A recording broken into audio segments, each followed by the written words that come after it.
Hello friends, তো কেমন আছো বন্ধুরা? আমি বসে আছি আমাদের হাই রোডের মোড়ে। আমার এক বন্ধু শাহিনুর ভাই 10 টনের 22 ফুটের গাড়ি আছে। সকাল থেকে ফোন করছে, ভাই কোথায় আছো, মেলা দিন দেখা নাই, তো দেখা করতে আসো। তা হাই রোডে এলাম, তো এসে আর গাড়িতে কেবিনে বসে আছি, তো একটা জিনিস দেখলাম। এই হচ্ছে আমার শাহিনুর ভাই।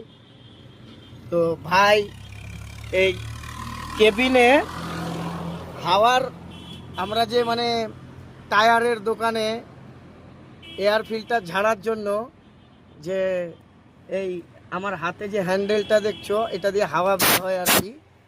তো এই জিনিসটাও কেবিনে কি করে ফিট করেছে, কিনে কি করার জন্য, কেবিন পরিষ্কার রাখার জন্য। নিজের গাড়ি নিজেই চালাই, তো এরকম ধুলো পরিষ্কার করার জন্য কত সুন্দর ফিটিংটা করেছে। তো যারা হাওয়া ব্রেকের, এয়ার ব্রেকের গাড়ি চালাও, তারা এটা লাগাতে পারো। হয়তো গাড়ি পরিষ্কার করতে বিরক্ত লাগে, ঝাড়তে করতে, কিংবা হয়তো গাড়ি সার্ভিসিংয়ে যতক্ষণ না করছো ততক্ষণ গাড়ির ভিতরে কেবিনে হাওয়া মারা যায় না, তাদের জন্য এটা বিরাট সুবিধা। কিন্তু দেখতে পাচ্ছ তো, এই যে চুল, গাড়ি চালাতে চালাতে চুলটাও আছড়ে নেওয়া যাবে আর কি, তাই তো ভাই? তো বাম্পার সিস্টেম, হ্যাঁ, তোমার পুরো গাড়ির এই যে ধুলো সব কিন্তু চলে যাবে এতে। তো যদি ভিডিওটা ভালো লেগে থাকে, অবশ্যই ড্রাইভার যারা আছো কিংবা গাড়ির মালিক, তারা তাদের গাড়িতে এই সেটিংটা করতে পারো।